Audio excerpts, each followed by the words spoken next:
Hello and a very good evening to everyone watching live. This is Follow Everton. This is also the match preview for Sunderland versus Everton.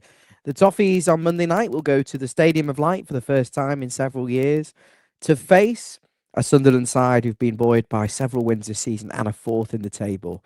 Here to analyse the fixture ahead and to provide wonderful tactical insight and knowledge of the Sunderland players, as well, of course, as his profound knowledge of Everton, is Corey.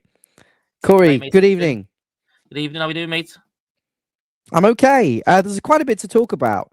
I'm going to try and steer this conversation in a few different ways. Good evening to everyone watching.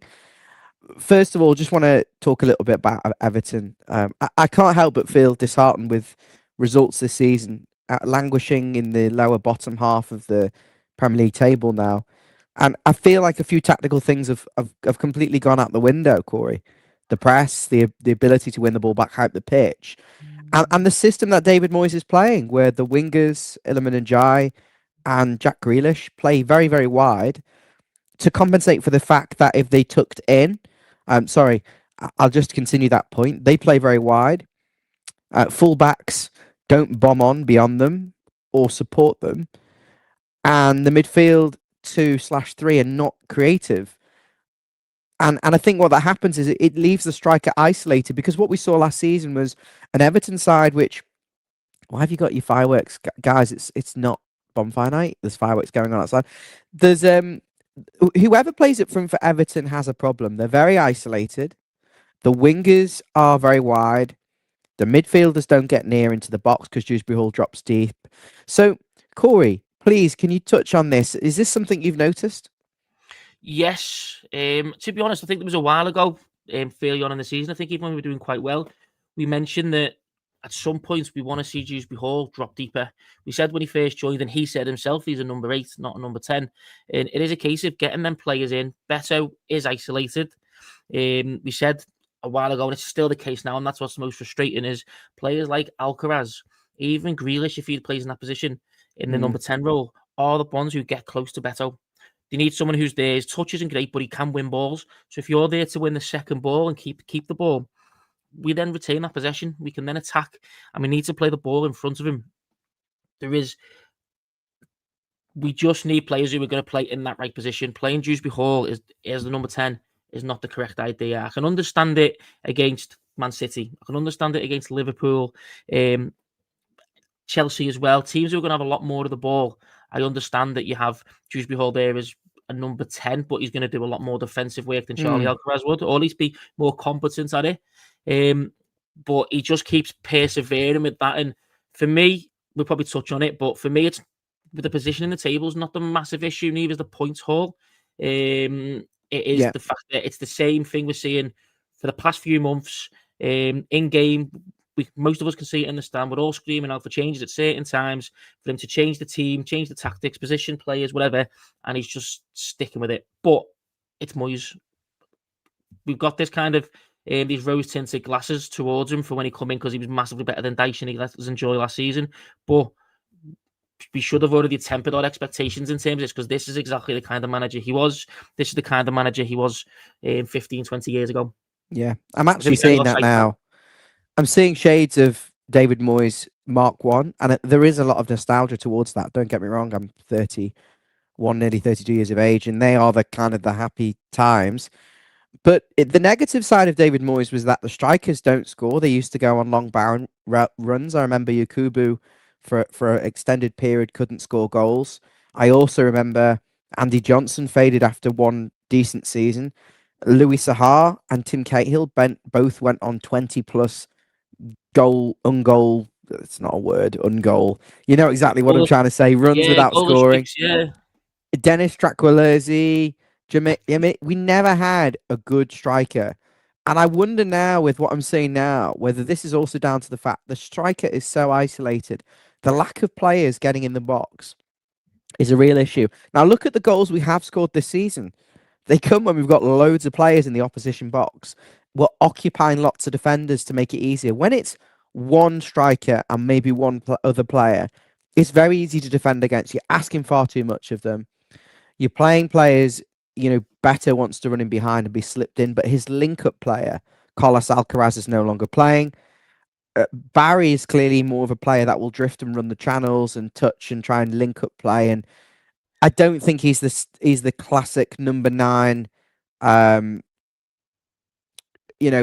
the goal number 9. I don't think he is necessarily. I think you're just shoehorning him there because you're looking at him, 6'4". Stevie described him as a twiglet.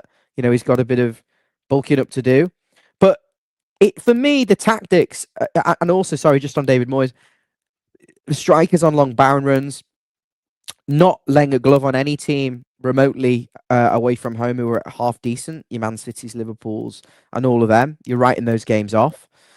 And so I'm seeing a lot of David Moyes' old traits come back in. For me, if you link Sunderland, I've frustrated that Sunderland have recruited so well because a lot of the players were very attainable players that didn't cost stupid amounts, yet we don't seem to have recruited anywhere near as well. Maybe we've gone down the project route of player, Asnu, Dibbling, but then you're stripping out the best qualities of last season, which was better running in behind, Alcaraz's tenacity and link-up play, and drive and determination. It's gone. And what you've got now, 2 wingers that stay very wide because the fullbacks can't offer anything to kind of hold that width. Because ideally, Corey, Grealish plays as inside left and Dye plays as inside right a bit more. And the fullbacks hold that width for you. But because we don't have the fullbacks, the wingers have to stay very wide. And the fullbacks are not very good at progressing the ball. This is another issue tactically. We struggle to progress the ball with O'Brien and Mikolenko. He tried to play Mikolenko in sort of like an auxiliary left midfield role against can't even remember them, Tottenham, for a little bit. He's experimented with Jake O'Brien high and wide for long balls, and we got caught out. For me, it's worked best with James Garner in the back line, whether he's at left back or right back. But then you don't know what your midfield options are. So I am a little bit frustrated. Strikers isolated. Number 10s not being number 10. The ironic thing is we've got loads of players who could play number 10, and he's playing Dewsbury Hall. To add further to it, I know this is a bit of a rant. You're expecting a spade to turn into a shovel. It's a terrible analogy, actually. But because Grealish doesn't score goals, and Dewsbury Hall don't score goals, and Garner don't score goals, you are literally piling so much pressure on Njai.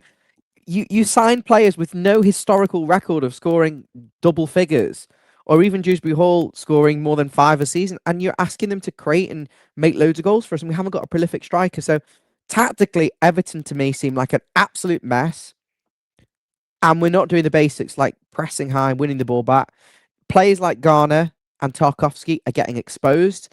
The legs are really showing. Tarkowski, for me, is looking way, way out the equation. I wouldn't say finished, but he's looking on his way out. Being shown up by Michael Keane. And the defence is so slow, which means that the 2 central defensive midfielders have to play very deep to kind of hold their hands. Corey, I've given you so much to go from there, but it's so frustrating. It is, and you are right. I mean, we'll start from the back going forward. Obviously, Jared Branthwaite. I think a lot of the hope was in Jared Branthwaite coming back. At that point, we've spoke about this on so many occasions. Jared Branthwaite coming back would allow us to play a little bit higher up, or allow us to play at the same depth that we're playing at the moment, the same line, but we do it a lot more efficiently. But the fact that, like you said there, Tarkowski and Keane, both of them are slow. They're not dynamic centre backs. They're both very slow. Yeah, they're both very much slow. The same. Both very much the same kind of defender, which is why Jared Branthwaite complements them. Now, I think James Garner's good at right back. He can fill in. But I think James Garner's done so well so far this season, even if he has done it at left back. But in the central midfield role, I think he's done very well. And I think the way he's playing at the moment and the position he's taken up would actually allow us to play more attacking players, i.e. Dewsbury Hall in the number 8, maybe no Dressage again in number 10, because he will sit deep and protect that area. He's not the fastest, but he is taking up quite good positions, and he will screen that position if need be. So while I understand wanting to play him right back, and I wouldn't take that away from any kind of opinion because I completely understand it, I do prefer Garner in the central midfield role because I just feel like what he can offer. But we are missing, like you've said, pace in that back line. Ideally, we could have O'Brien go into centre back because although he's not exactly the same as Branthwaite, we've seen him play on the full back role. He's got some pace. might not have the acceleration or the turning pace, but once he gets going, he has got pace similar to Jared Branthwaite, and he could complement Keane or Tarkowski in that position to a lesser degree. But I feel like at that point, that's what maybe is what we need to do. Then at that point, are we probably gonna have to sacrifice James Garner to go right back? That's the dilemma for me: is do you sacrifice James Garner because I feel like he can offer a lot in the central midfield role, the number 4 role, and then or do you play him at right back where it gives us the chance to put Jacob Bryan in the centre back role and he can complement either Tarkowski or Keane. At this point, I'd probably say complement Keane because, like you said, Tarkowski's being poor.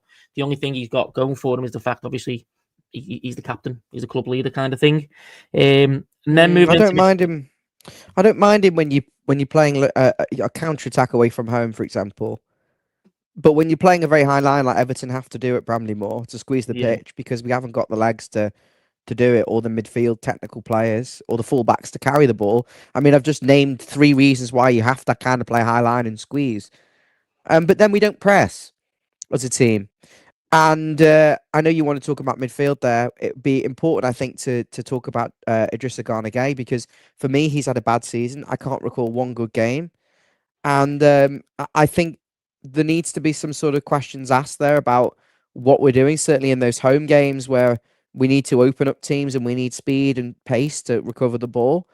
I'm not sure. But then we fell apart when we took him off against Tottenham. So there are some arguments. What are your thoughts on the midfield? I think taking Gay out against Tottenham, it was more a case of we did lose legs. But again, James Garner was playing right back at that point, so he wasn't there. And this is where I think he's in fantastic form at the moment, and he's really up to. We've seen the difference from James Garner last season to this season, because we were talking on the stream last season about him probably being the one that we need to replace. And he's really upped his game, and Idrissa Gana Gueye's kind of dropped a little bit. And I was watching against Spurs where the ball was in midfield and he was just half a yard away from it. His pace, he wasn't rapid anyway, but he's lost that tiny bit more pace, which happens with age. And I feel like that's massively hampering him at the moment. He also wants to go hunting for the ball, which means you need another holding midfielder there to compensate for that, instead of which means you're always vulnerable on the counter attack, especially when James Garner has moved to that right back position. So that's where that dilemma with James Garner, right back or midfield, comes in. If you're going to move James Garner to right back, Idrissa Gana Gueye needs to be told, you sit deep. I know you like to go hunting for the ball, but use your brain, reserve your legs, Use your stay deep. brain. Yeah. And then midfield, we need energy. Dewsbury Hall, he's got legs, he's got energy. He's a number 8. He's a box-to-box midfielder, Can I 100%. say something? Yeah, go on, mate. I think he's shit. Do you? I don't know what I'm looking at with him. He reminds me of like a Leon Osman who's not really, and I think I might be a bit harsh on Osman there.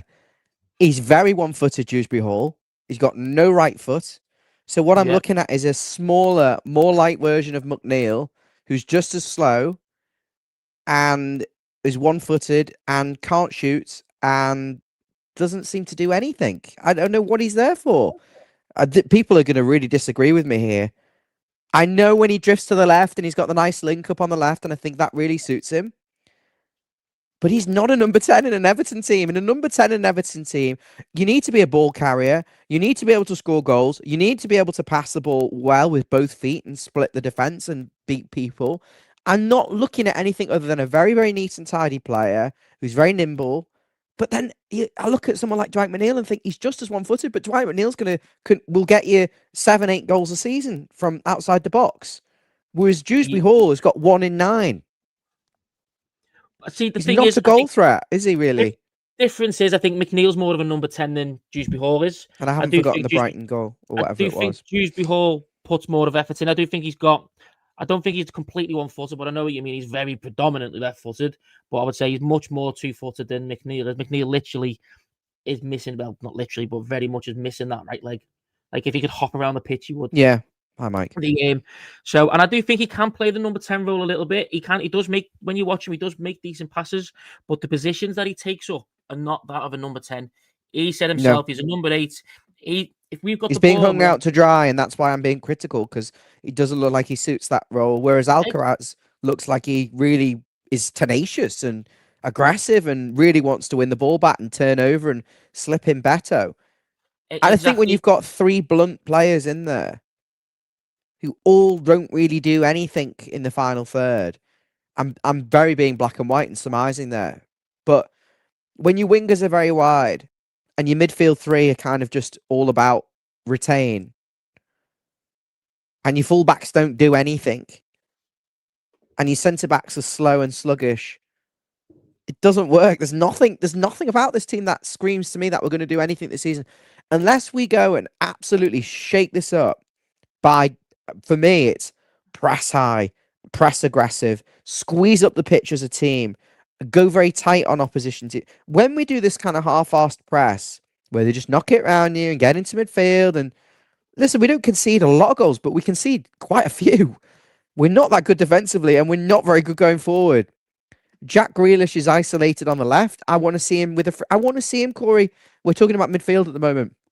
I want to see him have license to come in off the left and go into the half spaces and get on the turn and get into. He's just very much left winger, old fashioned left winger, but he's firing the ball into like one player. If you're doing that, then Jake O'Brien needs to get on the far post. Njai needs to get into the half space and the back post. Beto needs to get in the box. And Dewsbury Hall needs to get in the box or on the edge, and everyone has to squeeze up. If that's the strategy to get, because he's often standing up players, and I'm like, well, there's no one to pass to. Okay, and Njai as well is go on, continue your thoughts on this midfield dysfunctionality. So just continue on to what you're saying there. So, like I said, Idrissa Gana Gueye, I think, is an issue for us because I think if James Garner plays on the right, Idrissa Gana Gueye is going to have to play because he'll have to play that holding role. We need to stop him to go chasing the ball and stay deep, preserve his legs. Otherwise, for me, I would play James Garner in the number 4 role. You need someone then who's going to progress the ball. Dewsbury Hall will be the main one for that. Malin Rowe can do that job. The lad is good at carrying the ball forward. He's physical. He's got energy. He's got legs. I know there's been talks of fitness issues, but that is very much his game. He can play anywhere through that midfield, but very much he's a ball carrier. He's quite energetic. He will drive the ball forward. I think we've seen that quite a bit. He gets his head up. He wants to go. He's a very positive. Had you seen him before he came to Everton by any chance? To be honest, I watched him a couple of games. I watched the Bundesliga, the odd Frankfurt game, the odd Stuttgart game. But I'd watched never stood out as someone that you particularly noticed. No, not really. I mean, when we were linked with him, I thought, okay, it's someone that's we'll take him. It's another body in midfield. He offers energy, like I said. He offers energy. He offers something going forward. He's quite a positive player, but he's never someone that, in my mind, has lit. Corey, well, that's the guy. Could you give me something positive? So if I was to say, our goalkeeper's not stopping goals. Our fullbacks are useless, can't progress the ball. They terrible 1v1. You saw Brennan Johnson. He just did a one little body feint to Mikalenko and sent him to the Middle East. It was just ridiculous. The defenders, the two centre backs, are so slow and horrible. The right back is just an enigma. The midfield is slow and turgid and can't create, can't score, doesn't get forward. The wingers are very high and wide. They are amazing players. We love them both, but I'm not going to be hypercritical of them. The striker as well. Yes, can you tell me something positive? I mean, we've got players who challenge my opinion. Challenge that opinion. I mean, you've hit the nail on the head quite a bit, to be honest, mate. What I would say is, in terms of what you're identifying, is correct. But what I would say is, what you're identifying is stuff that is easily corrected. Things like so. The balance is off because, like you said, we've got no width, we've got no fullback who's bombing on, or no wing back who's going to go forward. If you've got wing backs who are going forward, then it's okay to have two holding midfielders, which is what we're playing with. Or if you've got fullbacks, we're basically playing with 6 defenders, from what I can see. If you've got fullbacks who don't go forward and they're not wing backs, basically, then you pack that midfield, you just play narrow and you let the other team go wide, which means you have energetic midfielders to go forward. We've got the players and we've got the tools to do that. Okay, which we'll come on to. Yeah. But the issue is we've not done it. And like I said to you before, I think the position in the table, 14th doesn't look great, but we beat Sunderland with 3 points behind them, who were in 4th place in the table. Yeah, it's very congested. Could you tell me the solution then, in light of Sunderland going to a team who have bought good players, clearly, that are buoyed by the promotion? They are a big club. We've got respect for them. We like them. I think that's where the affinity ends. I think it's all about getting 3 points, and I deep down, Corey, I couldn't really care less whether they got relegated or not. They clearly won't, and I think all of us said they were shoo-ins to stay up because of what they've done. I'm very frustrated Everton went in for the likes of their right back, who I think they got from PSG, for example. Can't remember his name, but he was a Nordi PSG. Mukiele. It's like, why are we not looking at these players? And the thing is with Nordi Mukiele is he plays. I wouldn't say he plays similar, but he's a right back come centre back. He's not ridiculously tall, but he's got some strength. He's got some height to him. He's good in the air. He's good on the ball, though not ridiculously good. Happy Halloween, mate. But he's a very good centre back / right back. He's really good at playing that third centre back, like the one on the right on a free. Yeah. And then he can fill in at the right back. Similar to what Jacob O'Brien's done for us at the moment, but Nordi Mukiele's got a lot more experience and he's a lot more Jacob O'Brien for me and Jared Branthwaite and Tarkovsky look like the ideal back three. But the problem is you don't have the wing backs, and then Njai and Grealish stink of being the two number 10s, really. Either side of a striker that can drift wide and drift in, and we would have the perfect 5-2-3 players, really, if you think about it, but we just don't have the wing backs. We've just got these two absolutely useless fullbacks who drain the life out of you. Give me the solution then going to Sunderland. Tell me how you can change things for this game. And also, just before we do that, let's think about this.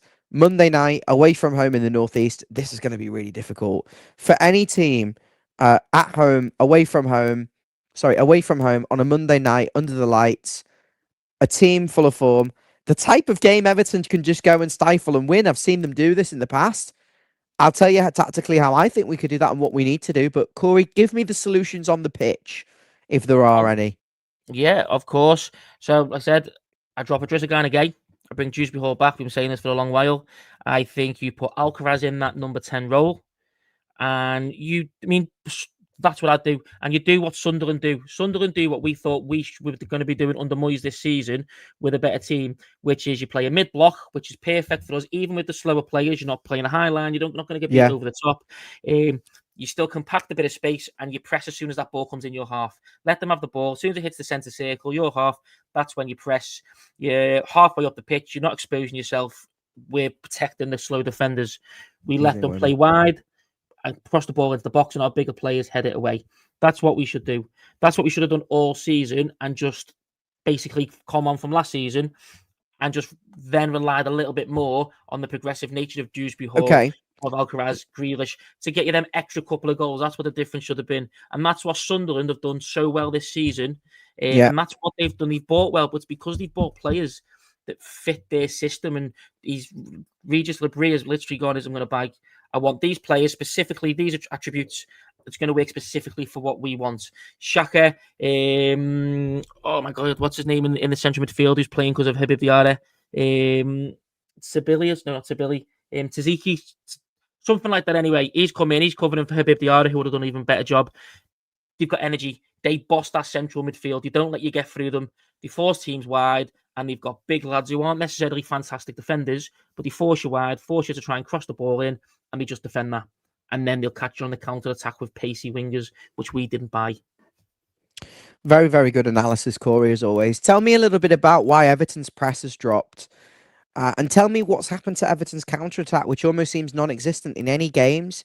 We seem to be woefully ineffective on the transition, and there's no press. We don't have any intentions of winning the ball back high in the final third. What's going on? Because this is also... It seems to me that Everton always want to score the goal with the slow laboured build-up between the centre-backs, inevitably launch it forward, or we just get it to Grealish and Njai and hope they can create something out of nothing. Where is the other elements that made us successful gone? So the difference here is, again, so we've got two holding midfielders in, yeah? And because they're holding midfielders, they naturally sit deep. They're going to sit close to the defensive line to protect that defensive line.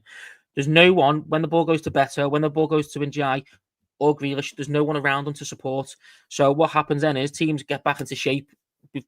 The counter-attack breaks down, or we lose the ball completely because no one's there to support him.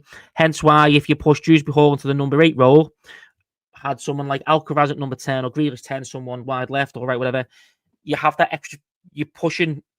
Number 4 and James Garner can still sit a little bit deeper your number 18, Dewsbury Hall or Rule, will push. They'll push a little bit higher. That midfield line then pushes up a little bit higher, which means your number 10 and your wingers push up a little bit higher, which means Okay. then there's more support. There's a massive. Every time that ball goes to one of our front three, i.e. Beto, Grealish, or They're on their Ajay, own. they're on exactly. There's no Massive support, gaps. and that's what the issue is. And we're waiting for the rest of the team to slowly catch up to them, but they're Why not can't physical. Grealish, when the ball is on the right hand side, why can't Grealish come nice and narrow into the box or go over to the other side and double up? And Mikalenko sits and why is it very rigid in that approach? I mean, that's a rhetorical question because you don't know why David Moyes is doing that particular function. But in terms of okay, let's break this down for people. Sunderland, in terms of them actually going to try and score a goal, how are they going to try and get their way through at this Everton team? Do you think, based on, let's be honest, it's likely going to be an unchanged team because he's only picking from 13 players. The likes of McNeil, Alcaraz, Dibbling, they can't get a sniff. I would expect, for me, it would just be a straight swap Alcaraz in for Dewsbury Hall and play on the counter attack. And I know that link up between Beto and Alcaraz will get us a chance or two in behind them. But tell me, what are Sunderland going to do? Are they going to sit back and try and actually let us have the ball and counter us? Or are they going to come at us? What are they going to do to try and score? How are they going to exploit Everton's weaknesses? So mainly they're gonna try and call. This is very similar to Forest last season, where it is who blinks first, who wants to have more possession of the ball. We will want to have more possession of the ball. We will blink first, and I think that's when Sunderland can harm us. Like I said, they've done what I think we should do, but better. They'll defend. They'll do a mid block, defend deep. When you come near them, they'll force you wide, or they'll put the pressure on you and then count you from there. So that's what they'll do. They let us have the ball. They'll let Agreed, us get the Rich. ball out wide. They'll let the attack break down because they'll defend it very well, and then they will do. They'll do counter attacks. They've got fast transition. They've got very energetic players, and the wingers have all got pace, and Okay. they'll just run forward straight away. So are they That's what going to you'll wait see. for us to kind of lob the ball into the box aimlessly to no one and Eh, turn us over and wait for the to try and expose the two centre backs of Everton who are slow? when we go out, when they force us out wide, we do that. Yeah, when we try and go through the middle, they will put a lot of pressure on us, either then to force the ball out wide or just to put the pressure on the midfield to steal it and then break away from there. They'll be the two main things of what they'll do to counter attack us. And they've scored a lot of goals quite late on because what happens is Regis Labrie, he knows his team can stay in games like, which is what Moyes wants to do basically, and he will then bring on players who are. He's got fast players, he's got physical players, not necessarily the greatest technically, but they're all fast and physical. So late on in the game when we're tired, maybe because the game's been back and forward, or they're constantly hitting us with counter attacks and we're constantly chasing back, or whatever. When the teams get tired late on, then their physical players will come on and then they'll counter attack and then they get them late goals. Similar to what you're seeing at the game against Chelsea It's a very last good week. idea.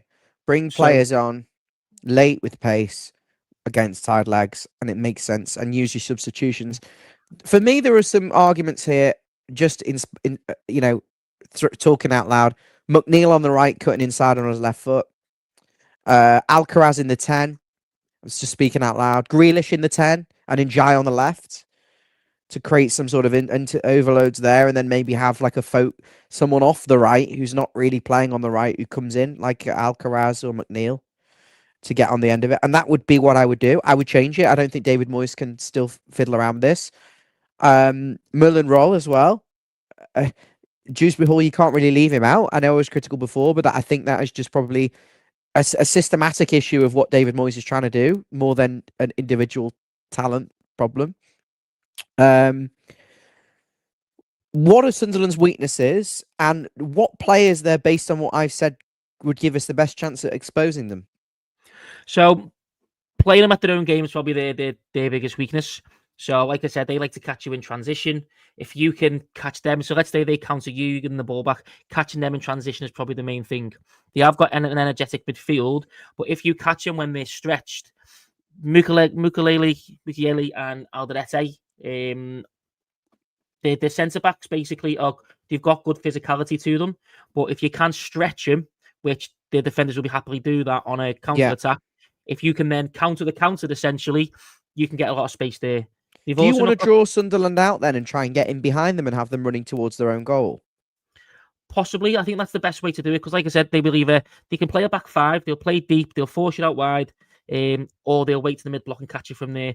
You want to, like you've just said, bring them out, beat them at their own game. It is a case of who blinks first, but as we've seen this season, we want more of the ball. That's how I think we.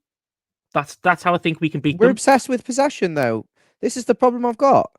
The possession means nothing. It's when the whole what David Moyes is doing is he drops Dewsbury Hall very deep to control the game.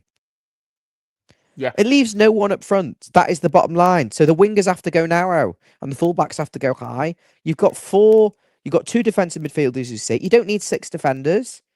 You know, Moyes has got to change something. So you talked about their potentially Sunderland running towards their own goal, playing a back five. Is this a case of we're going to need a lot of bodies in the box, but also we're potentially worried about getting done on the counter? I don't think you need loads of bodies in the box. I think one of the issues we've had, and we've seen it with other teams coming against us, when we attack, we only because there's such a. I'm talking about from crosses and stuff like that, really. Yeah. So when we're attacking crosses or even just balls going into the box kind of thing, it's just better. We've said about Dewsbury Hall not being a number 10. His natural instinct isn't to get in the box like he has done. He wants to bomb forward and do that when you're in the ball in midfield, but not and when... this works, by the way. Grealish scored the goal in the box against Palace. The Wolves goals come from players getting in the box. And at that point, I think we had three players in the box. Every time the ball's gone to Beto, and look, he has been poor, but every time the ball goes to Beto, we're looking at Spurs, and Jai's putting good balls into the box. And because Beto is there by himself, Dewsbury Hall's not there to support him. If Grealish isn't in the box, then it's just him. More defenders. And if you've got one striker against two big centre backs, they're going to defend it all day. But as soon as you put a number 10 or an extra player in there, and then someone at the back post, well, automatically that right back who's tripling up on you has to look at the wide man. The other centre back sees a number 10, and even if it's Alcaraz who's not the most physical, you get into the position. That defender can't leave him alone, even if he's not a big man, not a typical target man.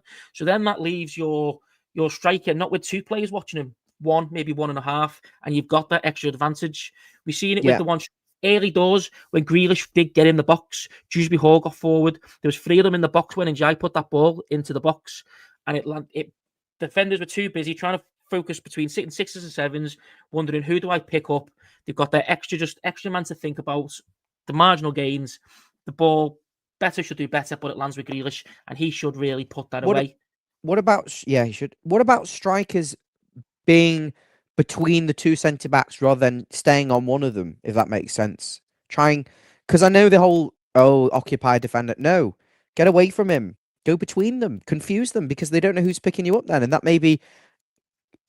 There are overloads. You could literally have Beto stood on their left centre-back, and then bring Dewsbury Hall to also go in that same channel of the left centre-back. And that just drags people everywhere. But we're not doing things to pull teams out. We're not pressing. We're not turning over. We're not getting balls in behind. We're not doing anything. We're very passive. And this is why we're 14th. And the thing is, if you are going to play a more possession-based game, then you need to have tempo. And you need to have fluidity, like you've said. Players, if you are going to play possession-based, players have to be able to play different positions, cross over, and then, like you've said, make them think. That's what Chelsea do when they pass around you. They've got a lot of players who will. They're very fast, though, Chelsea. That front three will all change positions, and you're constantly thinking, who am I watching? Is Pedro Neto wide left, wide right? Is João Pedro anywhere on the front three? And I know he's not doing great at the moment in terms of statistics, João Pedro, but that's how they play. Cole Palmer will drift in and out. They've got the quality to do that. But they are fast. But speed of mind and feet. And they move the ball quick. But that's what we're missing. If you are going to play fluid football, you need if you are going to play slow football, you need tempo, and you need to be able to be fluid in terms of the movement. And you need players who don't need to be rapid over the long distance, which they do have, but just quick on the acceleration. Players who can nice turn a pace, and then when you've got that half a yard, you create it. You've got more men in the box because you played the possession. You've piled more men in, and then ball falls to someone. They just rockets it at the goal. You get a lucky bounce. It goes in. Okay. Jack Grealish, 1 goal in 9 games. Can we just also say that for Everton, for me, what seems to be our biggest strengths are also our biggest weaknesses? And I don't see us signing him permanently. I think he'll go back to City at the end of the year and then end up at the MLS. And as a designated player or something, because that's what will happen. You have to have players who can score goals in those forward positions, in those front three, consistently. And all I see with Jack Grealish is he deliberating on the ball. He stands him up, and his technique. I'm not criticizing him. I want you to know he's a fantastic footballer. His touch, his quick feet, his ability to hold the ball. But sometimes I wonder whether he draws two in. The space is now on the other side. Could he use that to try and find the space rather than to deliberate on it and maybe get crowded out and fouled? I mean, the way he wants to play, and it does work. He wants to draw players in, and sometimes if you draw players in and switch it, there's no point drawing them players in because you play to have that space, but by the time the ball's gone over there, you're not taking advantage of drawing them players into you. The reason you Okay. draw players in is to the short or the medium distance pass. That's where that space is because they vacated their position to attack to engage Jack Grealish, and that's when you've created that bit of space there in the short or medium for players to run into. The biggest issue with this is, again, not having a number 10 who's naturally going to move into that position, not having a number 8 who's going to move from a deeper position, overlapping to do it, which is what Dewsbury Hall did against Wolves, and it worked. And he'd do better if he worked again from a deeper number 8 position, and if we had a number 10. So he's still doing the right thing. He's still doing fantastic. Teams put 2 players on him, and he still creates that space and can get the ball off. But we're not supporting it.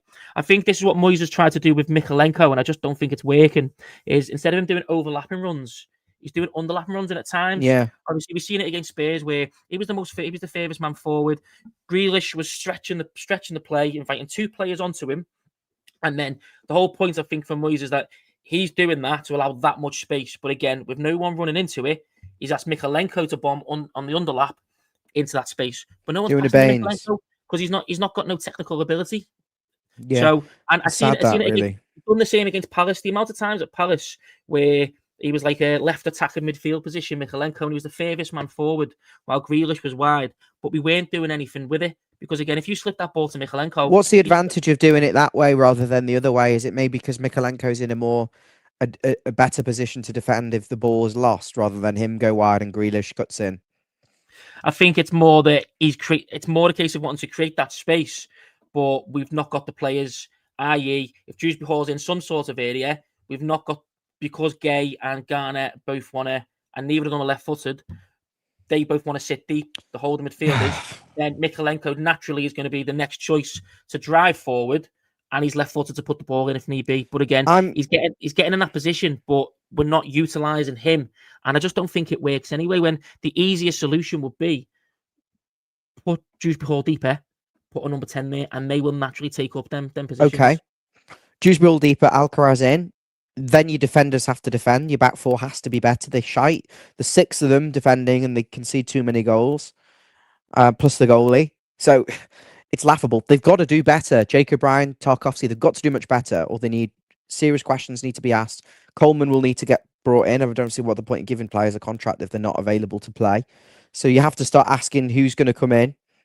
Garner to right back, maybe Irabunum comes into midfield, although I'm not his biggest fan. But for me, it stinks, this team, in terms of you've got Mikalenko, you've got Grealish, Dewsbury Hall wants to drift left.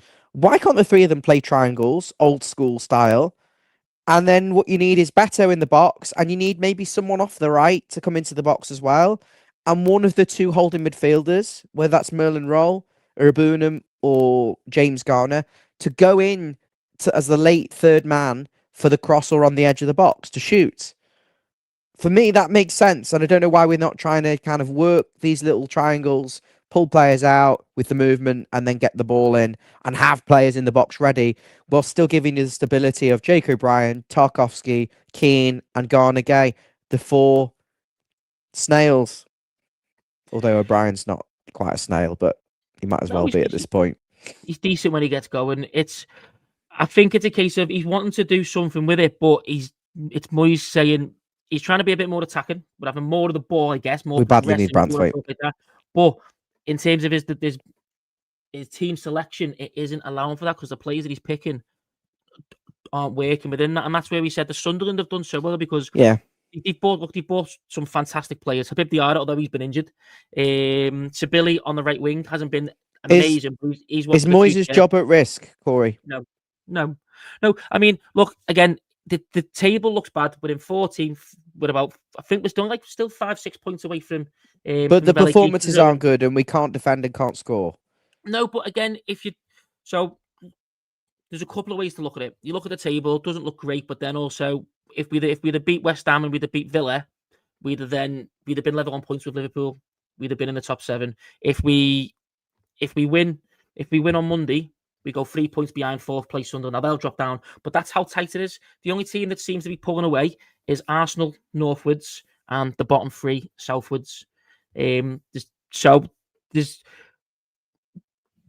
table-wise, points-wise, it's not a massive issue. We've lost 4 games this season. We've lost to Man City.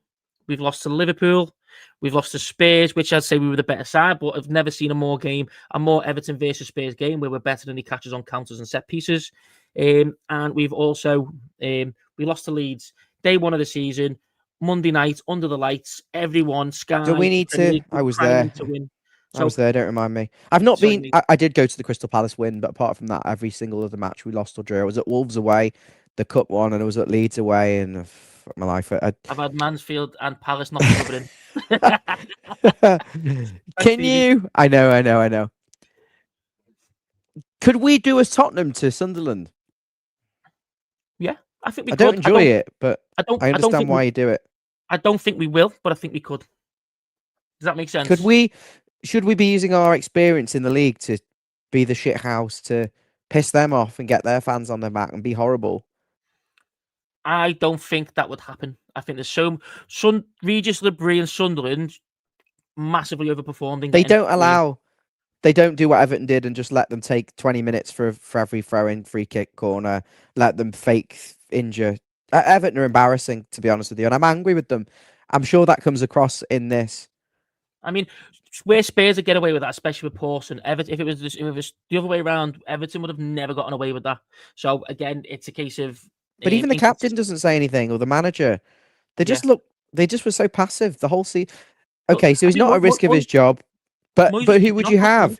And at what point would he be at risk of his job? We're going to slip into the bottom 3. I can see very soon. No, I can't see that happening myself. West Ham looks. We lose to Sunderland. Are we not right in the bottom? No. There's a big gap. The bottom 3. Okay. Like everyone's pulling away from the bottom 3, from 16th, 17th up until probably 2nd. So it's Wolves, West Ham, and Burnley. You think you were going? Not Burnley, Wolves, West Ham, and Forest. So, and I think Forest are still going to struggle. So, I think a couple of them will get out of there. I don't think they'll be the bottom 3 that go down. I believe. We'll pull away from them. I think we'll pull away from them. I do think we have some good players. Don't get me wrong. Pickfords and Grealishes and Jais, Beto on his day, Garnergate. We're not looking at mugs. Tarkowski, Branthwaite to come back. We've got a squad capable of finishing in the top 10. But for me, I'm resting a lot of this on David Moyes. I think this is tactics and setup. I really do. And I'm letting him know I'm not very impressed with what he's trying to do this season. I'm not happy.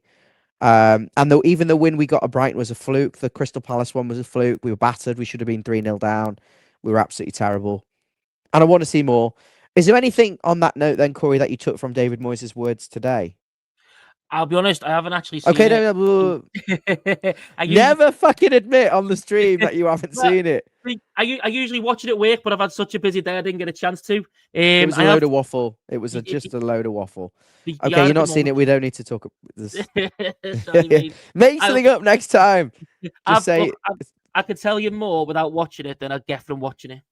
And he did say Nathan Patterson won't be back for a while. He's had a surgery, and Branthwaite's looking at Christmas. I mean, just ridiculous, really, isn't it? How badly mismanaged, let's say, how terribly mismanaged that injury has been from May when he got injured and didn't play against Newcastle to the fact it's now November tomorrow and he's not played for us. It's a disgrace. An effing disgrace would be a good thing to say. Sorry for any language, but I'm sure all the kids are out trick-or-treating.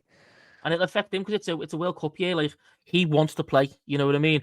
So he wants to play. So I wouldn't put it on Branthwaite unless he said he's ready too early because he wants to play. It's not on him. It'll be on the medical staff. Yeah. Whatever it'll be. He has been mismanaged. He should have gone for surgery much sooner. When we had the full summer for him to recover, just put him in for surgery. I know it's not something you take lightly, but just put him in for surgery, then give him the full time to recover, and then just go for it from there.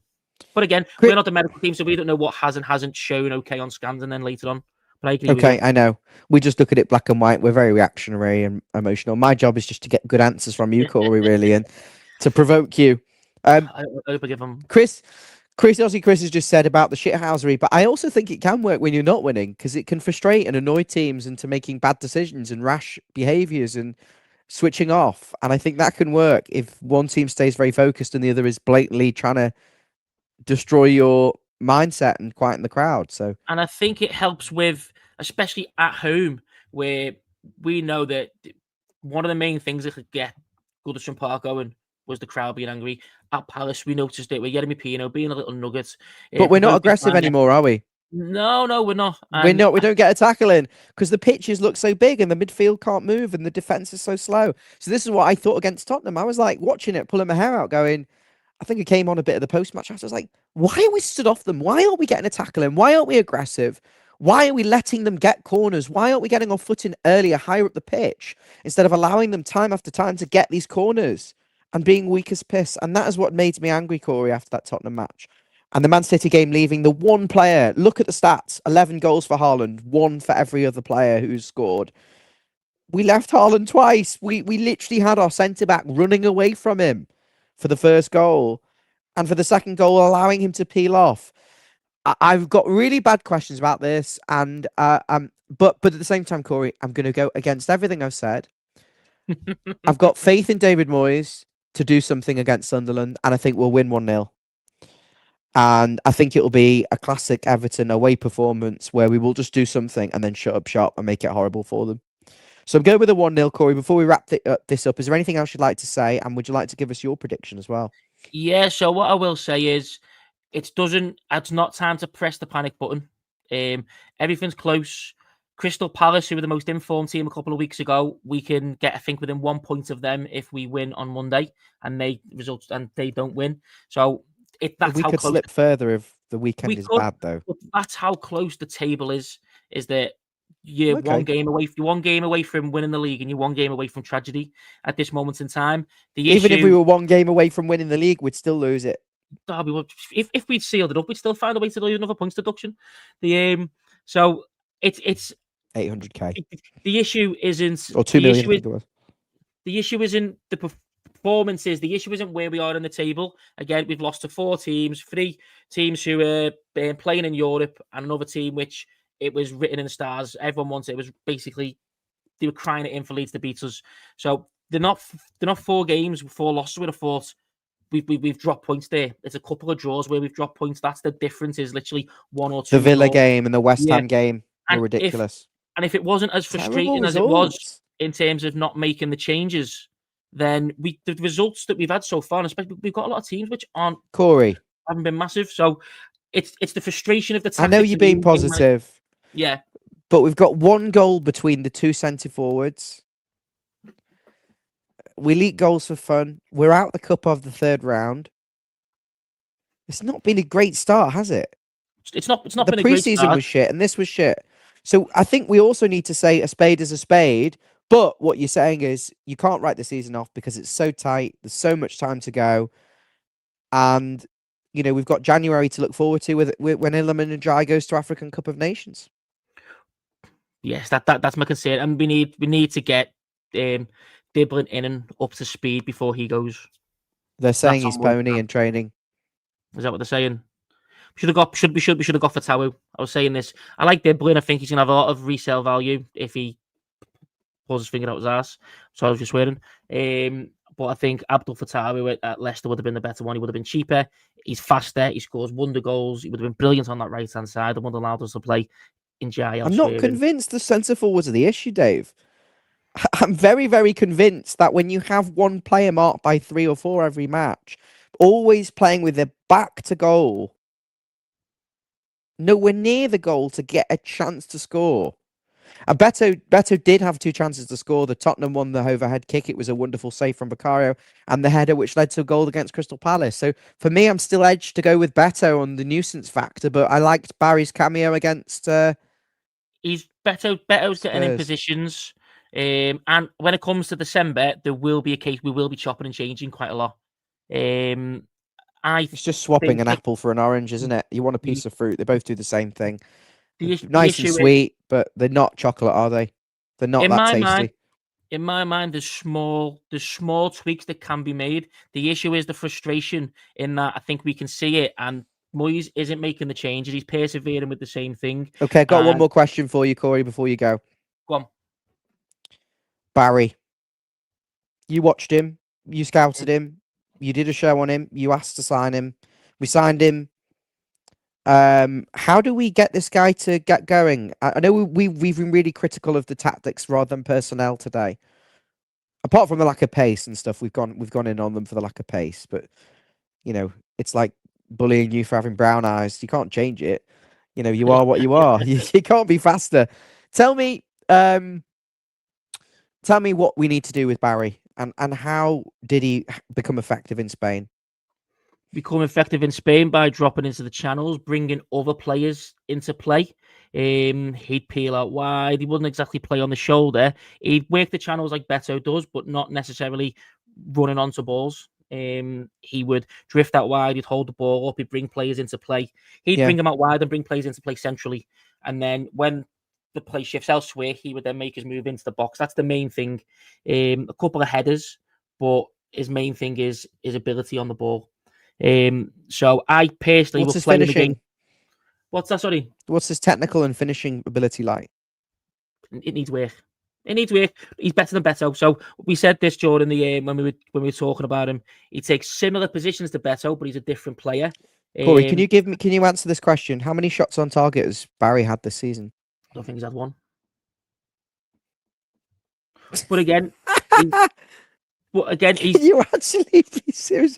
We paid 30 million quid. Yeah, 30 million pounds. A better investment would have been to buy all the houses in Halewood by Finch Farm, rent them out, and bring in some profitable rental income. And hoping instead of spurging it on this. Hoping someone there as a kid who can score goals. Yeah, I was just about to say, hoping someone moves in, set cameras up in all the gardens and see who it is. That's brilliant. He hasn't had a shot on target all season. I think and he's not getting in the positions to score goals. I think what we need to do is he's going to suffer from the same issue as Beto is, though, because he's going to need the same support of someone, a number 10, or players who are going to get close and who are going to bomb on past him. Beto's not like that. He'll play in the channels, someone to support and feed him. Could you play a 4-4-2? I don't think 4-4-2 works. It works in very, very specific circumstances, and you would have to change the midfield completely. You need legs in midfield. Okay, James one more then. Merlin roll. What, play him in the 4-4-2? Do you want him against Sunderland? I'd leave him on. We talked about Sunderland and their finishers, as Rod Labrie calls them. I would leave him on for later on in the game when the legs start to kick on. Use his energy, whether it's for defensive or defensive. Can it be controversial? No, this is nonsense. I was just about to say, should we drop Grealish and Njai and bring them on as the finishers and just get to 60 minutes, tie them out with some other players? And well, the thing is, there's been times where Njai he's fantastic against City, but then because he's constantly on the ball and taking plays on, he's knackered. He's done in. So he's being asked to do too much. And that point, and that's where Moyes needs to be braver. You need to just be willing to take your star players off if you've got someone with legs who are going to do something a bit different. Corey, an absolute pleasure. Will Barry come good? Yes, I think second half of the season he'll come good. We need to play him, and we need to handpick the games he's going to play in. Games where we need to play players closer to him, and certain teams. I think Fulham would be a good team to play him against. Teams who are going to play a little bit higher and are going to allow him to maybe, if they're playing higher, we can get players on the counter attack, players who are going to bomb on from him. Fulham, yes. Brentford, no. Brighton was a good one for him. Players who are basically going to try and be a bit more expansive, but aren't necessarily exceptional teams. Bournemouth, although they're in good form, they're the kind of team. Very good team. Take their manager in a heartbeat. Take their manager. Yeah, Chelsea, I think he'd do well against them. United, I think he'd probably do well against as well. He's not going to get. He's not got massively physical centre backs, and that's what he's struggling with at the moment. If it's someone where he's playing with his back to goal. and he can. He's not a fully back to goal striker, but that is pretty much where he's going to do it. But he's not a target man like Calvert-Lewin, who's going to be physical and or Chris Wood, who's going to be physical and battle in the air and things like that. He's got a decent touch on him, and he'll bring players into play. So them teams I've mentioned, where they play a little bit more expansive, but they're not elite teams like Liverpool, like Chelsea, maybe, or like Man City. That's when you give him that little bit. It gives him that more of a chance to do something with it. And even then, he might still not have shots, but he'll bring other players into play. And once you do that, and then players go around him, that's when you start having an extra bit of players further forward, indecision, and then it'll lead to chances for him. So him playing and playing well won't mean he gets chances straight away. It'll lead for chances to others, which will then lead to chances for him, and that's where he'll come good. Yeah, the fluidity and like he did against Brighton, the fluidity and dynamism will come. Emma, you would expect him to have at least one shot in the 9 matches on target. But I understand what you're saying. And we have not just singled out Barry, we have actually criticised the likes of Grealish and others as well. Everyone. Yeah, everyone. And they deserve criticism, to be honest. We're bad in both boxes. And as I said, the enigma is a lot of our best things are actually our worst. So Keane, Grealish, Dewsbury Hall, as good as they are, they also expose individual weaknesses. Most of the goals we concede are in the left side channel of left side centre back area, and also your best threats, Grealish, sometimes infuriate because they stay too wide and don't know when to release the ball or when to shoot and evade players. And I think Dewsbury Hall is technically amazing, but then is so deep that he's ineffective and leaving us isolated. So your best and worst things. Corey, just in terms of time, because we've got to move on, can I just ask for your prediction, please? So you beat me to it with the 1-0. I think it'll be 1-0. I think Sunderland will look better than us, and I think we'll get a 1-0. Corey, thank you so much. And to everyone watching, thank you for this couch/bedroom living room discussion. We've had a great time, and we're back on for the Sunderland match on Monday night. Everton hopefully be able to secure a victory, and I can see it happening because I think this is the type of game we'd probably prefer actually to play there than at Bramley Moor Dock. I know I would at the moment, and I look forward to speaking to you after the match on Corey if you're on Monday night if you're around, Corey. If not, I'll be on, and hope to see everyone there. So thank you to those watching, and we'll see you next time. Thank you, up the Toffees. Thank you. I've got to go, Corey, so I'll speak to you soon. Speak to you later, Bye-bye.